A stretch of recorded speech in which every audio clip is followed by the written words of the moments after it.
Já, við höldum áfram hér í föstudagstættinum á N4 sem tekin upp á R5 hér á Akureyri. En við ætlum að bregða okkur allavega í huganum út í Hrísey, en það fer fram mikil hátíð helgina. Þið kallið þetta Hríseyjarhátíðina, er það ekki? Já, þetta Hríseyjarhátíðin. Búin að vera, þetta 20. hátíðin hjá okkur, byrjuðum 97. Þið bara nánast fundið upp bæjarhátíðina. Já, má eiginlega segja það, já. Við vorum með þeim fyrstu í þessu og við höfum haldið þessu óslitið síðan. Já, og já, hverju ári. Já. Og sama hvernig viðrar. Já. Sólin eitthvað að fela sig akkurat núna, skiptir það máli? Já, nei, rauninni ekki, sko. Við höfum lent í alls konar veðrum eins og sjálfsagt allar útihátíðir á Íslandi og hérna, ég meina, maður klæðir sig bara. Já. Við hljótum að kunna það. Það held ég. Já. Hvað ætlið að bjóða upp á? Sko, við byrjum í dag, klukkan 4, þá eru boðið 5 hús sem að bjóða í kaffi í görðunum hjá sér og þá bara öllum boðið að koma í kaffi og kleinur og pönnukökur og hvað sem í boði. Síðan eru óvissuferðir klukkan 6 fyrir börn, 7:30 fyrir unglinga og svo klukkan 10 fyrir fullorðna.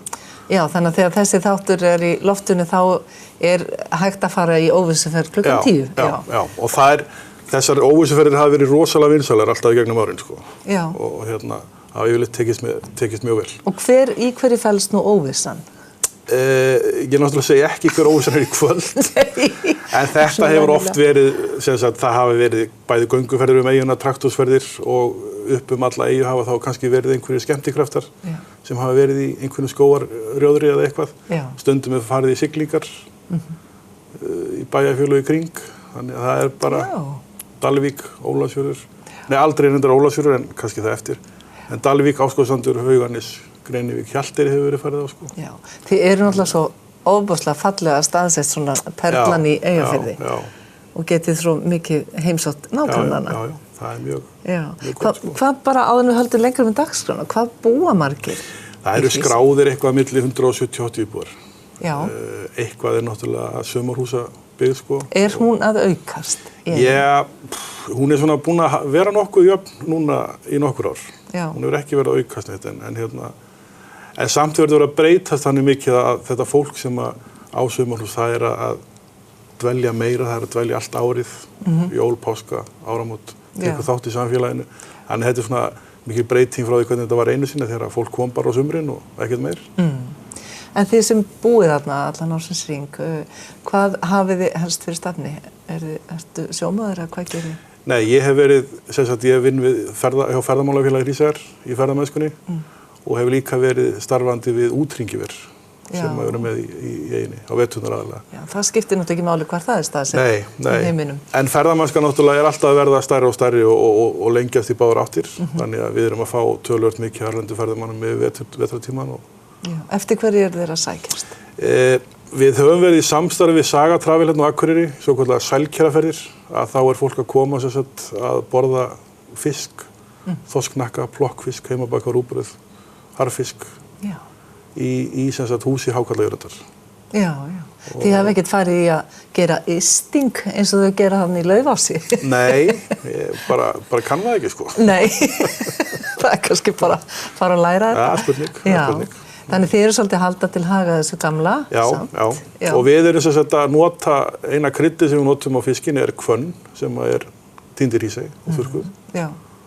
Og hún búin að breiða vel úr sér? Já. En kerfillinn, hafið þið sloppið hann? Nei, hann alveg komin á allt og mikið flug. Já. En menn hafa nú verið að reyna að sportna þess við honum, en hann bara dreifir sér. Já, hann drepur allt, sko. Já, það ótrúlegt. En fuglalífið, eyjan nú þekkt fyrir fuglalíf? Já, það 40 tegundir af fuglum sem verpa í eyjunni. Og fuglalífið alveg friðað. Já. Og það rosalega mikið af svona fuglaskoðunar ferðamönnum sem að koma í eyjuna. Það svona hús og tjörn sem hægt að fara inn í og skoða fuglalífið við tjörnina, sko. Þannig að þetta alltaf að aukast. Já. Og vantar bara lundan. Ykkur vantar lundan. Hún ekki alveg nógu há, eyjan. En einhvern tíma var ég að velta fyrir mig hvað göturnar heita í Hrísey. Hvaða eigið Austurveg og... Við Austurveg og Norðurveg og Sólvallagötu, Miðbraut, Brekkugötu, Sjávargötu, Hólabraut. Ég held ég gleymi einhverju. Þetta svona, Já, en þetta svona nöfn sem eru ansi þekkt á Íslandi. Já. En höldum þá aðeins áfram með dagskrána. Hvað ætlið að finna upp á morgun? Morgun þá hefst dagskráin klukkan 1 og þá erum við niður á hátíðasvæðinu. Við erum þar með svið sem var reist 1999 og hefur bara nýst okkur mjög vel. Og bara staðið síðan? Já. Þetta bara varanlegt svið. Já. Við erum með kvenfélagið hefur boðið upp á kaffisölu. Síðan eru alls konar leiktæki. Það náttúrulega ærslabelgur og vatnaboltar og allur sápakki. Skralli trúður náttúrulega. Hann bara hreinlega býr þarna. Hann býr í Hrísey og hann að fara í fjöruferð með krakkana. Síðan erum við með Eyþór Inga. Við erum með stráka frá Akureyri sem heita Sindri og Egill. Þeir eru alltaf skemmta. Við erum með hljómsveit frá Kanada sem heitir Bad Hymns. Þetta er svona country írsk tónlist. Þeir eru alltaf að koma og spila hjá okkur. Eiga þeir einhverja rætur til Hríseyjar? Nei, rauninni ekki, en einn meðlimur hann spilaði á Hríseyjarhátíð fyrir 3 árum síðan og óskaði eftir að fá að koma aftur með hljómsveitina sína. Þannig að þið eru kannski að íhuga að stofna vinir Hríseyja? Það er aldrei að vita. Já. Alveg spennandi. Svo hellingur að vera á svæðinu á morgun. Já. Kvöldvaka klukkan 8 og varðeldur. Og sunnudag ætlið að gera eitthvað þá? Nei, þá bara ætlum við bara að ganga frá og hvíla okkur. Já. Hvernig að komast? Ég veit að við syndum ekki. Nei, ferjan náttúrulega gengur á 2 tíma fresti. Já. Og hún byrjar að ganga 8:30 á morgnana og svo það alltaf á hálfa tímanum á 2 tíma fresti. Já. Allan daginn til klukkan 11 á kvöldi. Það reyndar aukaferð á miðnætti á laugardagskvöldið. Já.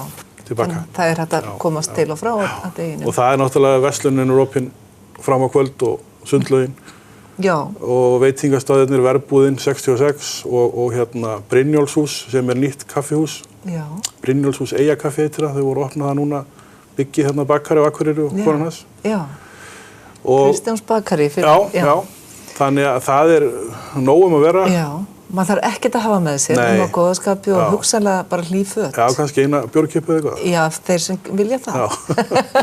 Aðrir bara að drekka kaffi. Já. En kostar eitthvað inn? Nei.